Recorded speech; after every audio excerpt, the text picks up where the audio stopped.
My brother edited me out of every family photo, and my parents hung them up like nothing was wrong, even saying it was better this way. When I stopped showing up, they said I was making everything about myself. It was a chilly Sunday morning in late October. The kind where the air smells like damp leaves, and the sky just sort of hangs there low and gray like it's tired of pretending to be cheerful. I'd driven 3 hours without music, just the hum of the tires, and my thoughts playing bumper cars in my head. I hadn't seen my family in nearly a year, not since my brother's birthday dinner, where I was seated at the far end of the table like a forgotten guest. But my mom had called earlier that week, voice honeyed and casual, asking if I'd come down to see them for a bit just for lunch, she said. Nothing dramatic. I should have known better. My name's Brian. I work in software, live alone, pretty quiet life overall. Nothing flashy. I'm not estranged from my family. Not officially, but I've always felt like I was tolerated more than loved. The spare piece that didn't quite fit into the perfect picture my parents were trying to frame. My brother Aaron, 3 years older and born with that natural charisma that made adults chuckle and ruffle his hair, always fit the mold perfectly. He went to law school, married his college sweetheart, gave our parents 2 adorable grandkids, and lives exactly 20 minutes away from them. Me. I moved out of state the second I could afford rent on my own, dated here and there, poured myself into my career. The way my family sees it, Aaron built a life. I built a hobby. Still, I wasn't going down there to start anything. I told myself that repeatedly. I'd rehearsed how I'd keep things light, smile politely, dodge the jabs I knew were coming, and just leave after a few hours. Maybe it was guilt. Maybe I thought I was mature enough to rise above it all. But deep down, I think I just wanted to be proven wrong. I wanted to believe that maybe things had changed. When I pulled into the driveway, the house looked the same. White paint peeling just a bit under the windows. Garden gnomes, my mom insisted, were whimsical, and the same faded welcome mat that had been there since I was a teenager. I stood there for a moment, hands in my pockets, before knocking. My mom answered with her usual tight-lipped smile and a quick hug. "You look tired," she said before I could even say hello. "Are you eating enough, classic?" Inside, the house smelled like roasted chicken and rosemary, something Aaron's wife probably prepped earlier. She's big on meal planning. I said hello to my dad, who gave me a distracted wave from his recliner without looking up from the news. The grandkids were over too, apparently, judging by the shrieks coming from upstairs. And of course, Aaron arrived just minutes after me, perfectly timed as always, breezing in with a joke and a bottle of wine. Everyone lit up. My mom kissed his cheek. My dad finally turned off the TV. Even the dog started wagging its tail like it had just seen Elvis. I stood there like furniture. We made small talk around the kitchen island. I asked about the kids' school projects, nodded through Aaron's story about some corporate merger I didn't care about, and politely declined the wine. Still not drinking. Aaron asked, eyebrows raised like that was some great character flaw. "Good for you, I guess." My mom gave a thin smile and changed the subject. That's when I noticed it. The wall. It used to be filled with framed photos. Vacations, birthdays, Christmas mornings where we all wore matching pajamas that I hated. But something felt off. I walked toward it slowly, like my legs weren't quite convinced I needed to see what my gut already knew. Every photo was there. Every memory, except I wasn't in them. The shot from Disneyland in '98, just mom, dad, and Aaron holding Mickey balloons, my face gone. The picture from my high school graduation. Aaron in his suit.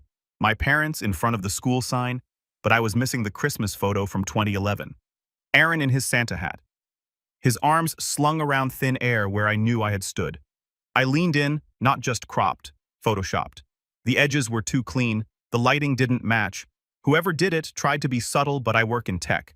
I know how masking works. They'd erased me. I turned to my mom.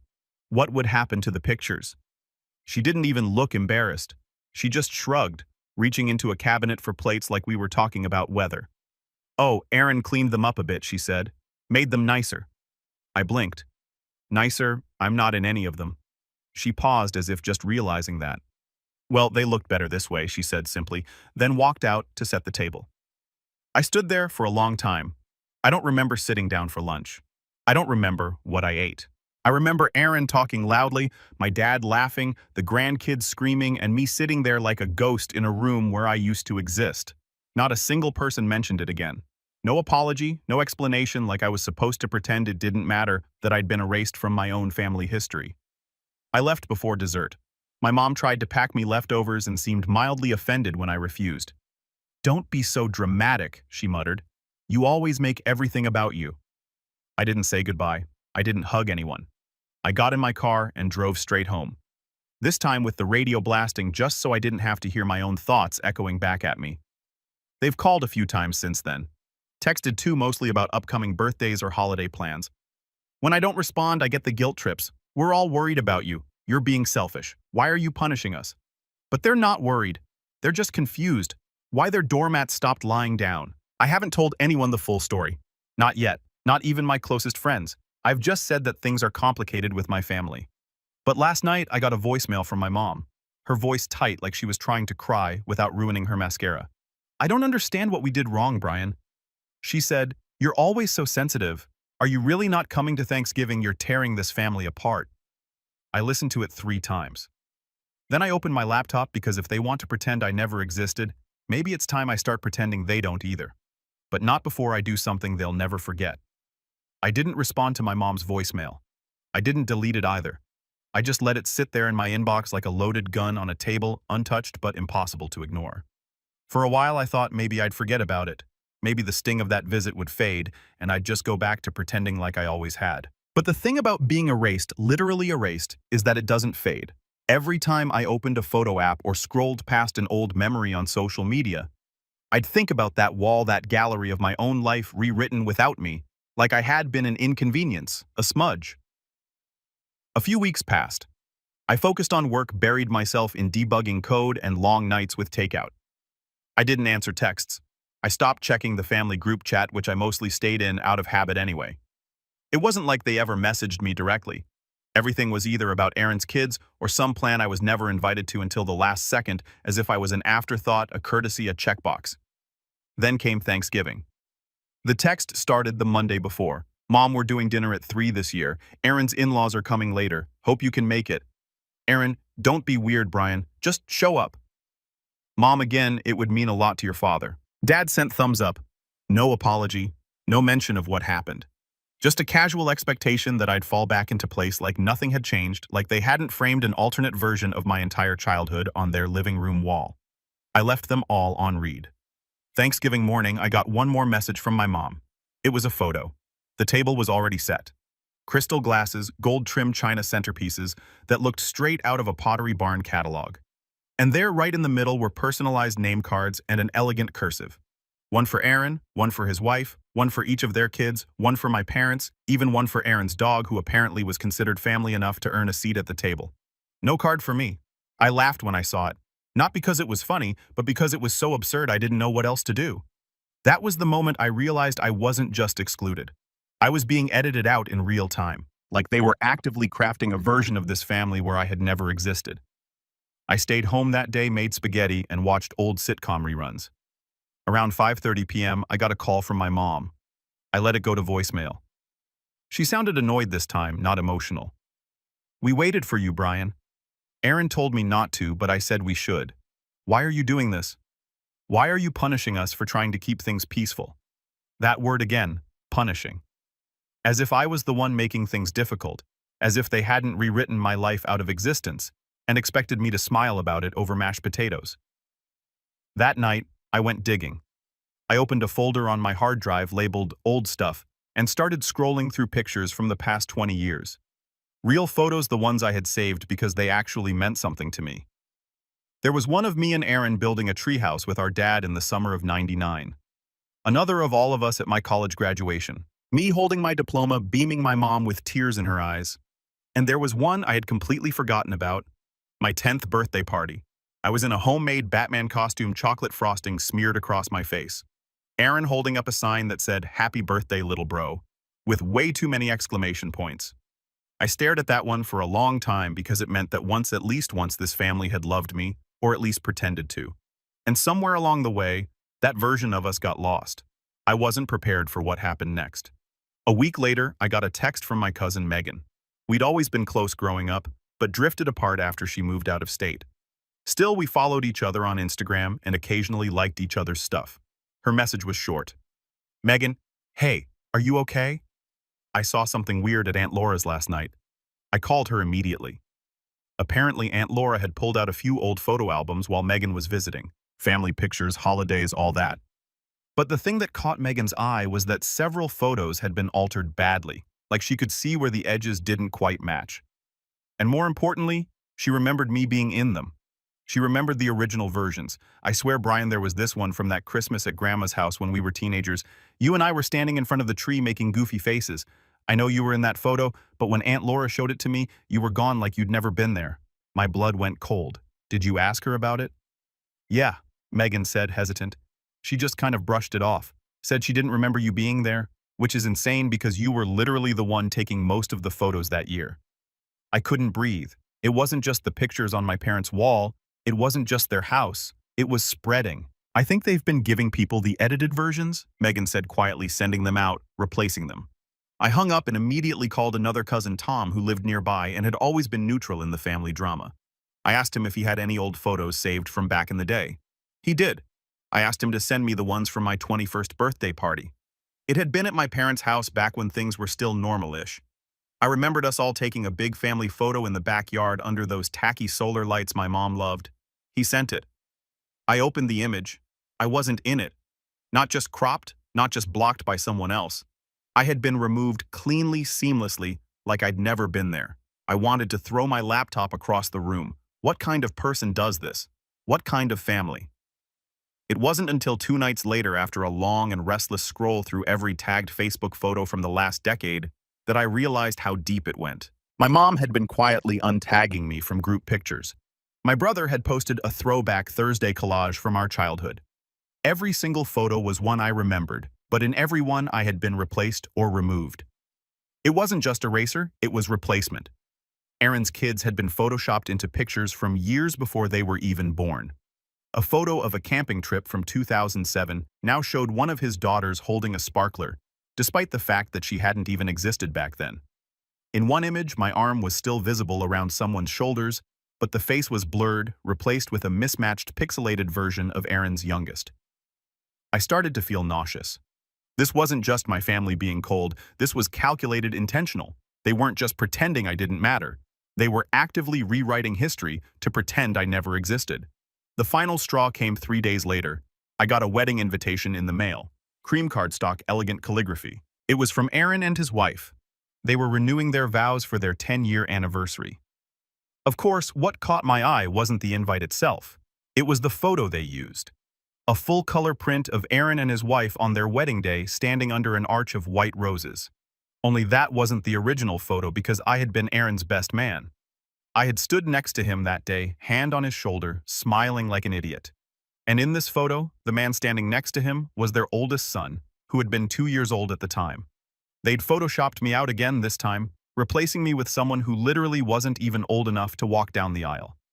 I stood in my kitchen holding that invitation like it was a bomb. And maybe it was because in that moment something in me snapped.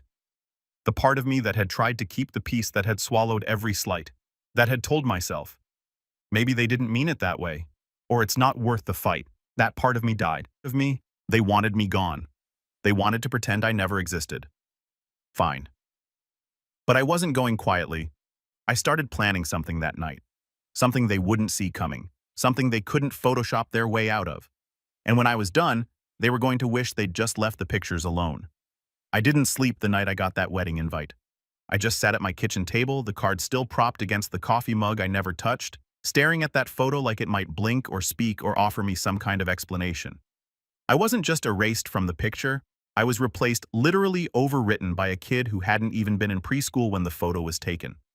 It felt like the final nail in a coffin I hadn't realized they'd been building for years.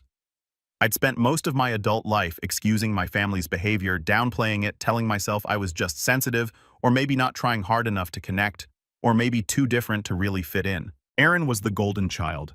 That was fine. Some families are like that. I could live with not being the favorite. I had built a life, had my own apartment, a steady job, friends who checked in on me. But seeing my image literally rewritten in family memories, that wasn't favoritism. That was something darker. That was exile. And for the first time, I let myself sit in the pain of that truth. Not brush it off, not laugh it away. I let it hurt because it did hurt.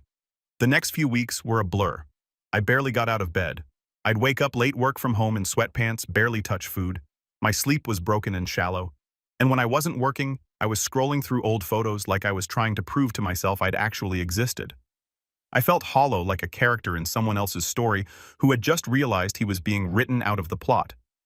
People noticed. My coworkers asked if I was okay. I told them I was just tired.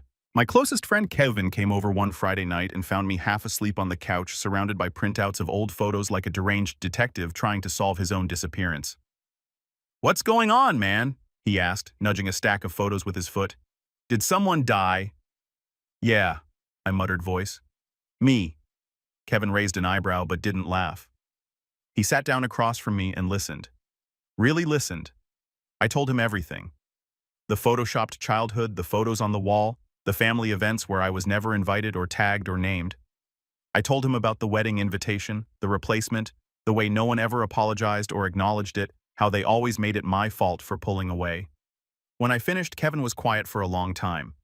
"Dude," he finally said, "that's not just messed up, that's pathological. Like that's cult-level gaslighting." I let out a dry laugh. I thought I was being dramatic. "You're not. That's some Twilight Zone stuff." He looked around the room at all the photos I had printed and laid out like a memorial service. "So what are you going to do?" I didn't answer right away because I didn't know. Revenge, disown them, call them out publicly quietly.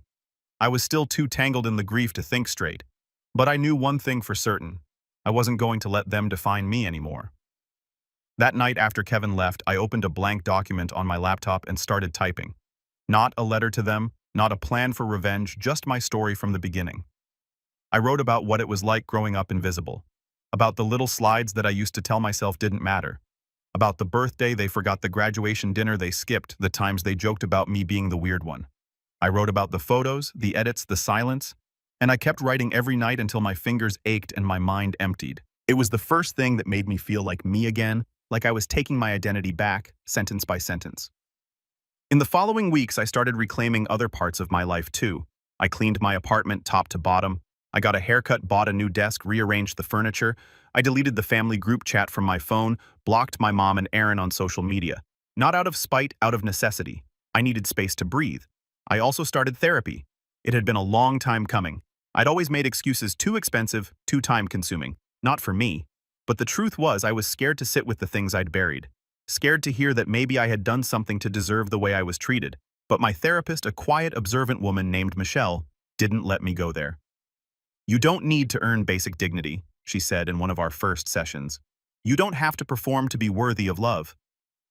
That sentence cracked something in me. Over the next few months, I learned how to speak about my pain without minimizing it. I learned that boundaries weren't cruel, that it was okay to walk away from people who chose to harm you, even if they shared your DNA. I started going for long walks after work, letting my thoughts drift without dragging me under. I rediscovered my love for photography. Real photography, not the kind that deletes people. I started shooting cityscapes at dusk, portraits of strangers at the park, candid shots of street performers. I created an Instagram account to share my work anonymously. Within a few weeks, it started gaining traction. One photo in particular, an old man sitting alone on a bench, silhouetted by the orange glow of a street lamp, got reposted by a local art page. It exploded. People commented about how haunting and beautiful it was. Someone said it felt like a visual poem about grief and healing. They didn't know how right they were. That photo became my profile picture not because it was popular, but because it reminded me that I still had a story to tell, that I was still in the picture, even if others tried to crop me out. Then one afternoon, an email popped up that stopped me cold. Subject line, Family Archive Request for Photo Submissions. It was from my Aunt Laura. Apparently, she and a few other relatives were putting together a digital memory book for Grandma's 80th birthday. They were asking everyone to submit old family photos and stories to compile into a slideshow for the party. I stared at the screen for a long time. My first instinct was to ignore it, to delete it, and keep moving forward with my new quiet life. But then I thought about the photos they'd already collected, the ones Aaron and my parents had probably submitted. I thought about how this archive might become the record, the version of our family history that would live on. And I couldn't shake the feeling that if I didn't do something, they'd win. So I started going through my hard drive again. But this time I wasn't just collecting evidence. I was curating my version of the story. I pulled together photos they couldn't have deleted, ones I had taken on my own camera, or where I was the only person in the shot. I included goofy selfies with my cousins, behind-the-scenes photos from family trips, pictures of me and Grandma baking cookies in her old kitchen. Flowers smudged on our faces, photos that proved I'd been there, that I'd mattered. I even included one photo from Aaron's wedding, the original version, where I was standing right next to him, beaming in my ill-fitting suit holding the ring box. I labeled it Best Man 2013, and I wrote captions for all of them. Not snarky, not petty, just truthful. This was the summer we all went camping. Aaron and I fought over who would pitch the tent faster. I won. This was my college graduation. Mom said she was proud of me that day. This was my 10th birthday. Batman party. Grandma made the cake. I ate 3 slices and got sick. Worth it. I uploaded all of them to the share drive. 3 days later, I got a message from Aunt Laura. Aunt Laura, thank you for sending these, Brian. Some of them brought me to tears. I'd forgotten how much you were part of everything. Another message followed. Megan saw your photos. Thank you. I knew I wasn't crazy. The slideshow went live a week later. I wasn't at the party. I hadn't been invited, but Megan sent me a video of the slideshow playing on a screen in Grandma's living room. I watched as image after image filled the screen. Photos of me laughing, building, celebrating, growing. The music was soft, the mood nostalgic. And then came the wedding photo, the original. I watched as Aaron's face visibly stiffened in the video, his jaw clenched. His wife leaned over and whispered something. My mom looked away. Good. They weren't the only ones with the power to shape a narrative. I never got a direct message from Aaron or my parents. No apology, no explanation, but I didn't need one anymore, because something had shifted. They wanted me gone, but I had reclaimed my place, not by begging to be included, by proving I'd always been there. Still, this wasn't the end, because while they were busy pretending I was invisible, I was quietly planning something they would never be able to ignore. I waited not for an apology. By now I knew that wasn't coming. What I waited for was clarity. Not emotional, but strategic. Revenge wasn't about explosions or yelling matches or big dramatic gestures. It was about timing, precision, letting the truth slip into a space so public, so undeniable, that even the most manipulative people couldn't distort it anymore. And after reclaiming my own identity piece by piece through my art, through therapy, through reconnecting with relatives who did remember me, I finally had the clarity I needed. I started with research. I began compiling timelines. I made a spreadsheet, not out of obsession, but necessity. Every family event I remembered being at, every photo that proved it, every altered version I had evidence of, I cataloged them all. The original photo from my 10th birthday party with me in it, and the one Aaron had posted last year where I'd been replaced by one of his kids, the college graduation. My parents said they barely remembered attending despite the video I had of my dad giving a toast. The family vacation in 2006, where my brother now claimed I didn't come because I was off sulking somewhere. Except there I was in my cousin's scrapbook helping build the bonfire.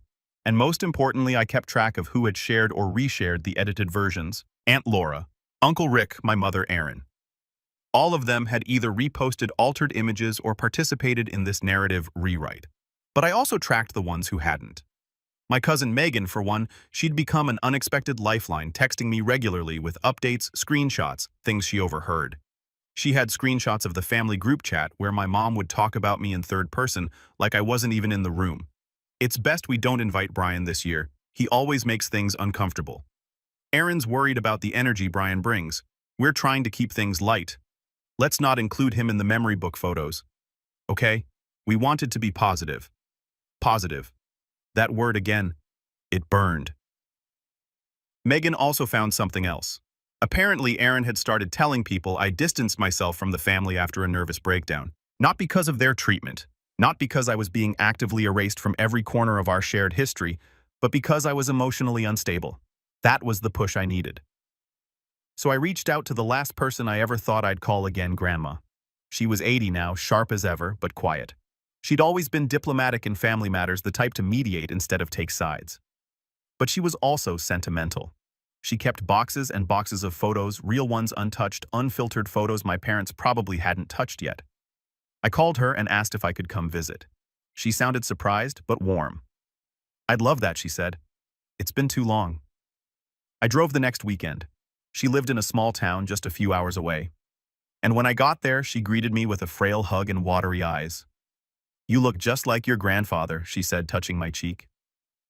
We had tea, talked about nothing at first, then about the family. I treaded carefully until I saw the old album on her coffee table. I asked if I could look through it. She handed it over.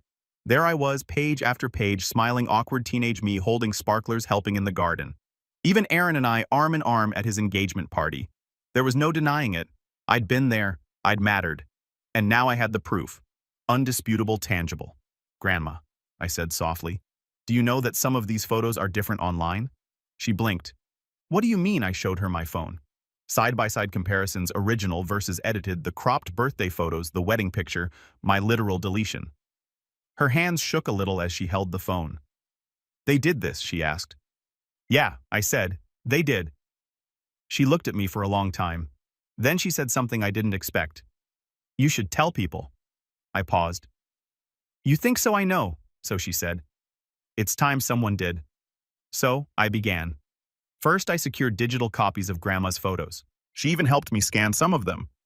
We laughed at how bad some of the old shots were. Her printer jammed 3 times, and we ended up eating frozen pizza on TV trays like it was 2002 again. For a moment, it felt like family was a real thing again. Not a lie, not a performance. Once I had everything, I sat down to build what I came to call the archive. Not for the public, not yet. For now, it was a personal project. A Dropbox folder with clear labels, originals, edited versions, collected side-by-sides, video evidence, voice memos from Grandma Megan. I even made a timeline document. It was clinical, almost cold, exact dates, image names, who shared what, where, and when. No commentary, just facts. The pattern was clear. Over the last 6 years, I had been systematically scrubbed from the family history by Aaron, my parents, and whether knowingly or not, a few others. With this archive built, I now needed the moment, the spark, the perfect time to expose it. Not just for vindication, but for impact. I didn't want to scream it into the void. I wanted the truth to hit the exact people who'd spent years pretending I was nothing. And that's when fate handed me a golden opportunity. Megan texted me a screenshot. Aaron and his wife were planning a family legacy video, a slick edited documentary-style project to celebrate my parents' 40th anniversary. They'd hired a professional videographer, were collecting stories from relatives, and planned to play the final cut at a massive garden party in June. They were inviting extended family from all over the country. The whole thing was going to be recorded. It was perfect. I didn't tell Megan my full plan, just asked if she could get me access to the videographer. She said she'd try. A few days later, she sent me his contact info. Don't say I gave it to you, she wrote. But he's chill. Just tell him you're part of the family and want to contribute a segment. So I did. I reached out as Brian Aaron's younger brother and asked if I could record a message for the video tribute. I said I wanted to celebrate our parents in my own way. The guy was polite. Sure, man. Just shoot something horizontal and email it to me. I'll slot it in. I recorded 2 versions. Version 1, sweet, clean, emotional, the one I knew they expected. Version 2, the truth. Not a rant, not a tantrum, just a calm, steady voiceover with visuals. It started with a photo of me and Aaron at age 7 playing in the backyard. Then a caption, "This photo never made it into the family slideshow." Then the side-by-side shots, me present in the original, gone in the new. I included timestamps, metadata, Grandma's voice reading off old dates, Megan's quiet voice confirming who was actually present at what events. I even played a screen recording of Aaron's Facebook post from 2 years ago with my smiling face replaced by his toddler daughter in Photoshop. Then I ended it with this. You can crop me out of the pictures. You can rewrite stories and replace faces, but you don't get to rewrite me. I was there. I am part of this family, and no amount of editing will change that. I attached the file, sent it off. But I didn't stop there. I also uploaded the full archive to a private site I built in one weekend. Simple design, password protected, titled The Family They Forgot. I sent the password to 3 people, Megan, Grandma, and just for fun, Aunt Laura. A week before the anniversary party, Megan texted me a single sentence. They're panicking. Apparently, the videographer had included the wrong version in the final draft. Whether by mistake or as a quiet act of rebellion, I still don't know. But the moment they previewed the video, Aaron and my parents flipped. They tried to get it pulled, tried to reschedule a re-edit, but it was too late. The files had been submitted, the venue was booked, the guests had RSVP. They couldn't cancel without raising questions. They could only brace themselves. And I waited calm, steady, because I knew the moment was coming. The one where the masks would finally crack. Where they'd have to watch the world see exactly what they tried so hard to erase. And when that day arrived, I'd be ready. The garden party was set for a warm Saturday afternoon in early June. The sky stretched cloudless above a rented event space that my parents and Aaron had booked just outside their town. A place with white gazebos, neatly trimmed hedges, a string quartet, and round tables decked in soft gold linens. It was supposed to be perfect. A celebration of family legacy, a 40th anniversary. Grandparents smiling for photos, kids running on the grass. Catered food with little name cards. The kind of event where every detail screamed togetherness, love, unity. Except this time the pictures couldn't lie. Not anymore. I didn't attend the event. I debated it, but ultimately I wanted the moment to be theirs. Their show, their stage. I didn't need to be physically present for the truth to land where it needed to. My absence would speak for itself, especially when the video played. Megan had agreed to record it for me, not just the reaction, but the entire moment, the build-up, the expressions, the fallout. She positioned her phone, carefully muting the sound until the video segment began. She even brought a friend who pretended to be one of the photographers, letting her move freely between tables to capture the audience's reactions. The final video was 20 minutes long, and I watched every second. It began with a cheerful montage. Pictures of my parents in the 80s dancing at their wedding, holding Aaron as a baby. Guests clapped politely, sipping champagne. The music swelled with nostalgia. People smiled, whispered fondly to each other. Then came the next sequence. Our family through the years. That's when it shifted. The first few photos played as expected. Aaron's birthday's my parents in front of the old family home, but about 3 minutes in the screen went black. Then a single photo. Me and Aaron, ages 7 and 10, holding water guns in the backyard, unedited. The caption appeared in white font. This photo never made it into the family slideshow. There was a pause. Then the next image, the edited version, the one where I'd been cropped out completely. The audience murmured, confused. Then more side-by-side comparisons. My face erased, my arm still visible, whole scenes rewritten. The captions were neutral, almost documentary style. Original 2006 family camping trip. Edited version, posted in 2021. Figure on the left replaced digitally. A few heads turned. Aaron, seated at the front table, visibly stiffened. My mother leaned toward him and whispered something, her hand clutching her pearls. Then my voice came on. Calm, clear, measured. Not angry, not vengeful, just honest. I spoke over a slow pan of childhood photos. My name is Brian. I'm the youngest son of the couple being celebrated today. Some of you may not recognize me, and that's no accident. For the past several years, I've been gradually erased from our family's collective memory, removed from photographs, cropped out of narratives, replaced, or simply deleted. I'm not here to cause drama. I just want to share the version of this family you weren't shown. Gasps quiet, coughs, the clinking of forks stopped. I showed more images, a video clip of Aaron's wedding, where I stood beside him, then the altered version they'd used for their vow renewal, where his son stood in my place. I timed it perfectly. As I spoke about being replaced, the frame froze on that specific swap. My face gone, his child photoshopped in the lighting, not even matched. I watched Aaron's face in the recording. He looked like a man watching his house collapse in slow motion. His wife shifted uncomfortably. My dad closed his eyes. My mom stared at the screen with a rigid smile that cracked at the edges. Then came the final segment. Photos of me and Grandma, me with Megan. A clip of my cousin Tom saying, "Of course Brian was there." He took this photo pointing to a group picture where I had been erased. And then Grandma's voice, trembling but firm, reading a quote from a letter she wrote me just 2 weeks prior. Every family has a choice between truth and comfort, between love and control. I'm sorry I stayed silent so long. You were always part of this family, and you always will be. I closed the video with one final image. Me, standing alone in the backyard last fall, holding a framed photo of my 10th birthday. The real one caption, "I was always there, you just stopped looking." The screen faded to black. Silence. No music, no applause, just stunned, awkward silence. In Megan's video, you could see people start shifting in their chairs. A few guests glanced at Aaron, then at my parents. Some whispered. Aunt Laura looked like she'd swallowed a lemon. Uncle Rick took a long sip of wine. One of Aaron's friends actually got up and walked outside. Then came the whispers, the tension, and finally the fallout.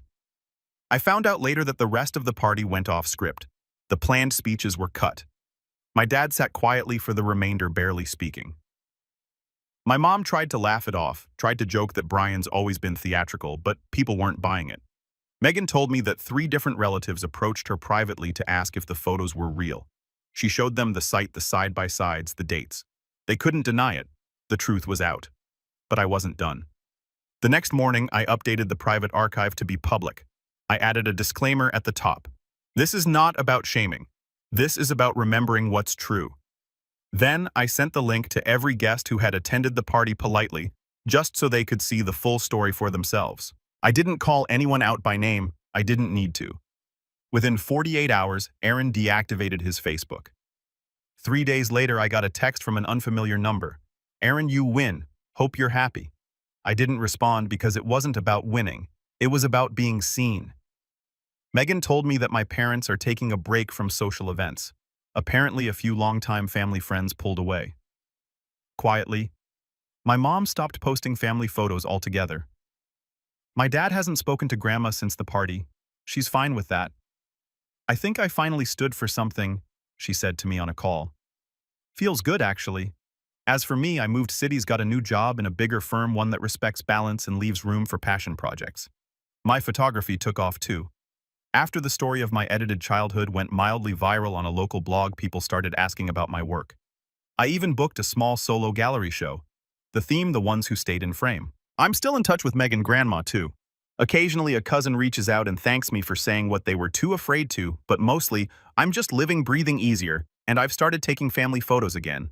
Only this time, I'm the one holding the camera. And the final shot, it's always honest. You can erase a face from a photo, but you can't erase the truth from the people who lived.